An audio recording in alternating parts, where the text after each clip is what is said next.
안녕하세요, 김일천입니다. 허리 시술 관련해 가지고요, 이 시술을 이제 진행을 하다가 보면 많이 물어보시는 질문들이 이제 몇 가지가 좀 정해져 있더라고요. 그래서 그 중에서 이제 제일 첫 번째 물어보시는 게 이거 바늘이 들어가는데 흉터는 남지 않냐, 이런 얘기를 또 많이 물어보시더라고요.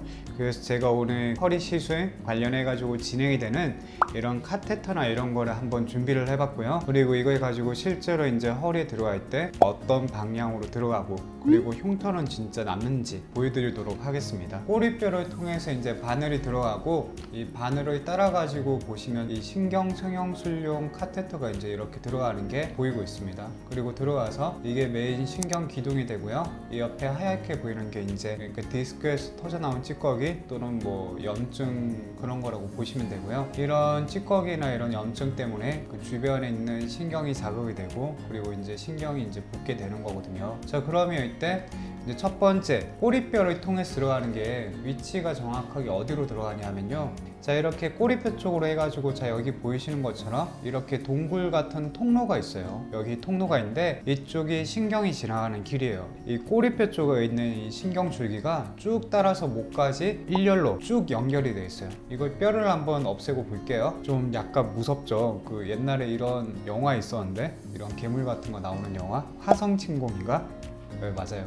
이렇게 보시면 신경 줄기가 이 꼬리뼈 쪽으로 해가지고 그 둔덕 같은 부위를 따라가지고, 자, 이렇게 들어가게 되면 여기 신경 길이 쭉 연결이 돼 있어요. 자, 그래서 우리가 몸 안에서 들어갈 때는 이 살 쪽에 이제 여기는 마취를 하고, 그 다음에 피부를 뚫고 이제 여기로 해서 바늘이 들어가는 거예요. 그때 뚫는 바늘이 이 바늘 정도예요. 이 바늘. 자, 이게 어느 정도 두께냐 하면, 정맥으로 해가지고 우리가 그 건강검진 가서 피 뺄 때 또는 수액 맞을 때 이제 조금 두꺼운 바늘을 쓰게 되면 여기 있는 이 정도 바늘을 쓰게 되거든요. 그래서 꼬리뼈 들어가는 게 바늘 두께가 이거 18게이지보다 약간 두꺼운 정도, 이 정도 이제 두께라고 보시면 되세요. 그래서 이걸 해가지고 들어갔는데 당연히 아프죠. 이 생살을 뚫으면 아프잖아요. 그래서 이제 부분 맞추려고 하면 여기는 안 아프지만, 자, 아까 전에 제가 그 신경이 지나가는 통로라고 말씀을 드렸잖아요. 자, 그런데 우리 신경은 이미 허리 디스크랑 척추협착증 때문에 이미 손상이 많이 돼 있고 엄청 민감한 상태예요. 저 통로를 통해 가지고 지금 보시는 이 신경성형술 카테터가 들어가게 되면, 안 그래도 염증이 있어 가지고 신경이 부어 있는데 이런 카테터가 들어가니까 이제 더 아프게 되는 거예요. 그래서 아프게 되니까 이제 건드릴 때 마치 이게 치아 신경 치료 받는 그런 느낌? 이렇게 이제 통증이 이제 찌릿찌릿하고 많이 아플 수가 있으니까, 저희 병원에서는 이제 이 허리 쪽 신경 성형술 할 때는 수면 마취를 해가지고 이제 통증을 훨씬 덜 느끼게끔 해가지고 진행을 하고 있고, 그 환자분들이 남겨두신 그 후기가 있어요. 저 여기 케이스 시술 성공 사례 여기 후기를 보시면 여기도 있고 여기도 있죠. 이제 신경 성형술 할 때 그 수면 마취를 해가지고 진행했던 이제 케이스가 되니까, 한번 환자분들 남겨주신 그 사례 보시고 참고하시면 될 것 같고요. 다음 두 번째로 허리 쪽으로 해서 들어가는 고주파 수액 성형술.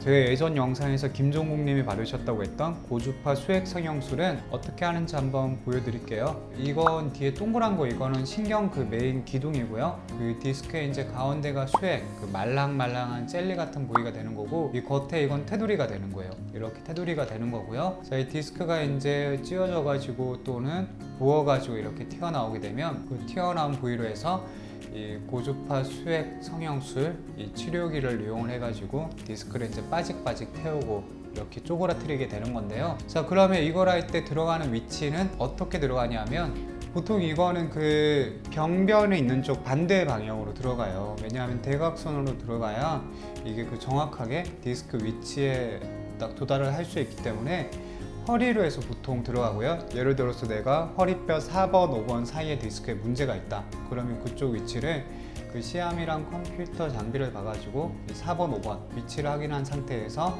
예를 들어서 디스크 병변이 약간 오른쪽으로 치우쳐져 있다. 그러면 일반적으로는 왼쪽으로 해가지고 여기 신경 보이죠? 이 신경을 이제 건드리지 않는 방향을 딱 찾아가지고 이쪽 방향으로 이렇게 쭉 들어가게 되는 거예요.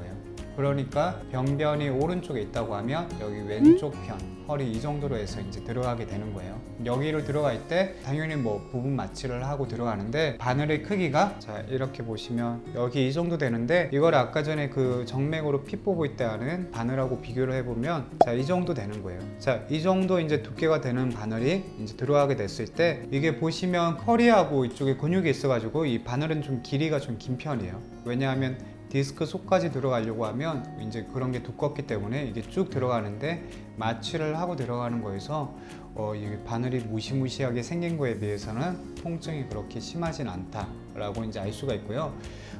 이제 이게 이제 들어갔을 때 자, 딱 빼고 난 다음에 실제로 그러면 디스크 안에 들어가서 디스크를 태우는 거는 자, 여기 보이는 이 고주파 수액 감압수를 했을 때 장치가 되는 건데요. 이 장치를 자, 보시는 것처럼 이렇게 카테터 귀를 통해서 이렇게 들어가 가지고 이 끝쪽에 보면 여기 보이세요? 여기 하얗게 네, 여기 팁이 딱 보이죠? 이 끝쪽에 팁을 이용을 해가지고 여기에서 그 고주파 열이 나오게 되는 거예요. 열이 나오면서 제가 이렇게 보면 위치를 움직여가면서 이렇게 딱 정확한 위치를 찾아가지고 이제 디스크를 태우게 되는 거예요. 자, 그래서 결과적으로 디스크를 태우는 거는 이 끝에 있는 이 조그만 부위여서 그 열이 발생하는 부위는 실제로 매우 작고 이제 들어가는 바늘은 좀 두꺼웠지만 실제로 이 카테터 자체는 보면 되게 얇아요. 자, 이렇게 바늘하고 비교해 봤을 때도 많이 두껍지가 않죠. 그래서 이제 실제로 들어가는 기구 자체가 안전하게 이렇게 설계가 돼 있다라는 걸 알 수가 있고, 여러분들 아까 처음에 궁금해 하셨던 흉터나 이런 거는 이 바늘이 들어갈 때 되게 이 정도면 얇은 편에 해당이 되고 바늘을 뺀 상태에서 깨끗하게 소독을 하고 이게 잘 아물 수 있는 밴드를 붙여가지고 처치를 하면 뭐 다음날이 되면 이제 그 상처 부위는 다 아물어 있고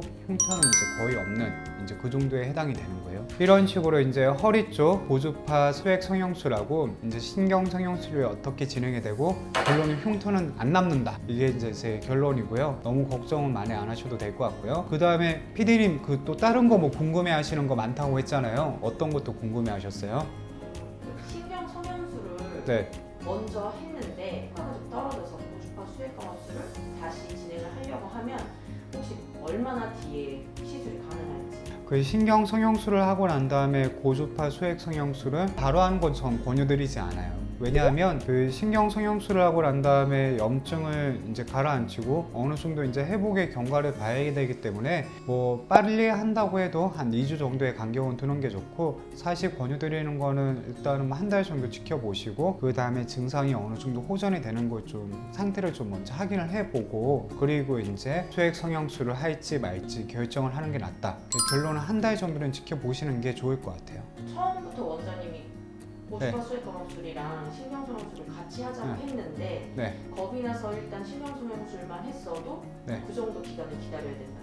제가 판단을 했을 때 만약에 이게 두 가지 하는 게 낫다고 생각이 들었는데 일단은 너무 겁이 나서 수액 성형수를 먼저 했다. 그 경우에는 사실 바로 할 수 있을 것 같은데요. 왜냐하면 이미 제가 판단을 내렸을 때 고주파 수액 성형수를 하는 게 낫겠다 이렇게 생각을 하고 이제 권유를 드렸는데 그게 약간 무서우셔서 신경 성형수만 먼저 한 거잖아요. 그 경우에는 사실 뭐 바로 한다고 해서 크게 무리가 되거나 하는 건 없어요. 오늘 이렇게 그 허리 시술에 대해서 제가 이렇게 궁금해 하실 만한 거 알려드렸는데요. 어떻게 도움이 좀 되셨나요? 괜히 이거 바늘 보고 더 또 무서워 하시는 거 아닌지 모르겠네요. 일단 또 다른 거 궁금하신 거 있으면 제가 말씀드릴 테니까요.